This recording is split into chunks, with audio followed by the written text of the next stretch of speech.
ఉన్న బంగారాన్ని విడిపించి ఆ రోజు ఆన్లైన్ రేటుకే మేము కొంటాం. Sharma gold company. అందరికీ నమస్కారం. నేను గీతాంజలి.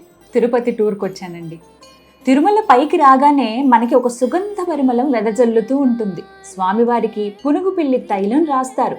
ఆ తైలం వాసనతో సుగంధ ద్రవ్యాల వాసన కలగలిపి కొండ మొత్తం పరిమళిస్తుంది. అనేక రకాల కాటేజెస్ ఉంటాయి ఇక్కడ. ఏటీసీ, జిఎన్సీ ఇలా. జిఎన్సీ అంటే ఉదాహరణకి గరుడాద్రి నగర్ కాటేజెస్ ఇలా ఉంటాయి అన్నమాట. రూమ్ కావాలంటే మనం సిఆర్ఓ దగ్గరికి వెళ్ళి క్యూలో నుంచుని ఆధార్ కార్డు ఇస్తే మనకి 20 నిమిషాల్లో మెసేజ్ వస్తుంది. మనం ఆన్లైన్లో కూడా రూమ్ బుక్ చేసుకోవచ్చు. కాకపోతే ఆన్లైన్ దర్శనం బుక్ చేసుకున్న వారికి ఆ ఫెసిలిటీ. కొండ మీద భక్తులకు ఉచిత వసతి, ఉచిత భోజనం, ఉచిత బస్సు ఇలా అన్ని రకాల సదుపాయాలు కల్పిస్తున్నారు దేవస్థానం వారు. అలాగే రూమ్ దొరకని వారికి లాకర్ల సదుపాయం కూడా ఉంటుంది. కొండ మీద ఆధ్యాత్మికత ఉట్టిపడేలా ఆ శ్రీ మహావిష్ణువు దశావతారాలు ఇక్కడ ఏర్పాటు చేశారు. మత్స్య, కూర్మ, వరాహ, నారసింహ, వామన, రామ, పరశురామ, కృష్ణ, బలరామ, కల్కి అవతారాలు ఇక్కడ ఏర్పాటు చేశారు.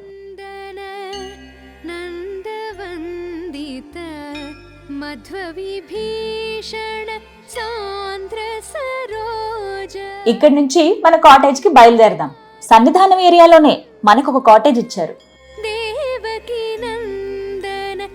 ఫ్రెష్ అయిపోయి తిన్నగా దర్శనానికి వచ్చేసాం. ముందుగా వరాహస్వామిని దర్శించుకోవడానికి వచ్చామండి.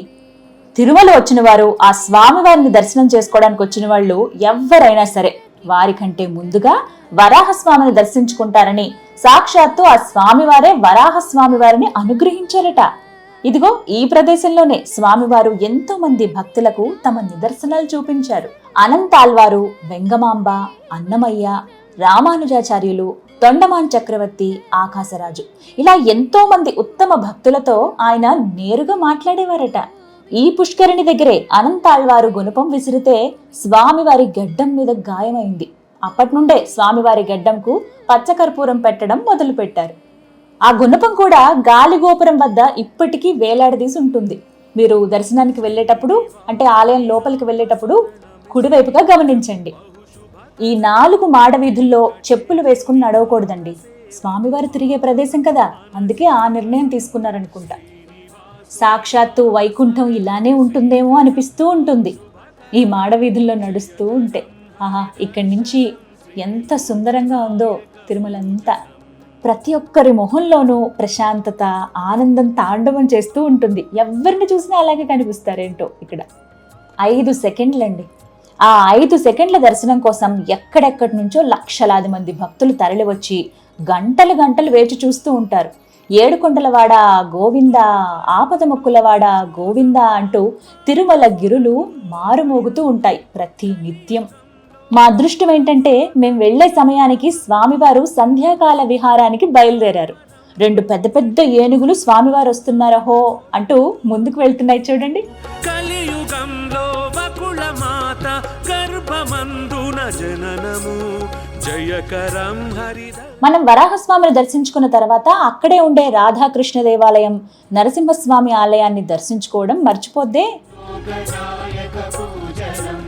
శ్రీనివాసుని నామస్మరణమి శ్రీకరం బహుశుభకరం వెంకటేశుని పాద సేవతో పావన. స్వామివారు వస్తున్న సూచిక త్రిదండ ధ్వజం. అది పట్టుకుని పెద్ద జిఆర్ స్వామివారు శిష్య బృందంతో వస్తున్నారు. భక్తులందరూ ఎదురు చూస్తూ ఉండగా ముందు రామానుజాచార్యుల వారు, ఆ వెనుకనే కోటి కోర్కెలు తీర్చే కోనేటి రాయుడు వచ్చేశారు.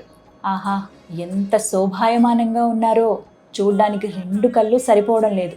నేనైతే వేరే లోకల్లోకే వెళ్ళిపోయాను స్వామివారిని అలా చూస్తూ.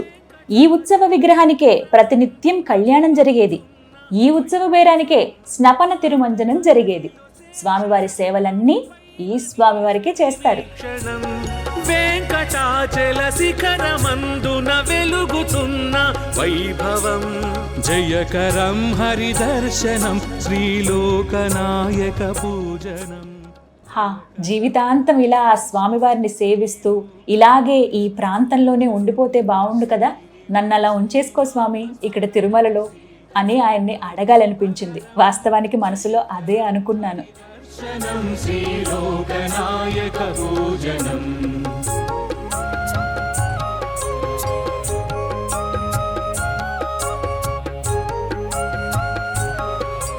అలా స్వామివారిని సాగనంపి మాతృశ్రీ తరిగొండ వెంగమాంబ అన్నప్రసాద కేంద్రానికి వెళ్ళి తినేసి కొద్దిగా షాపింగ్ చేసుకుని రూమ్కి వెళ్ళిపోయామండి.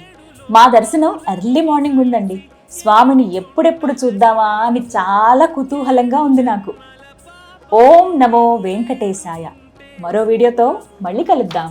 నమస్కారం.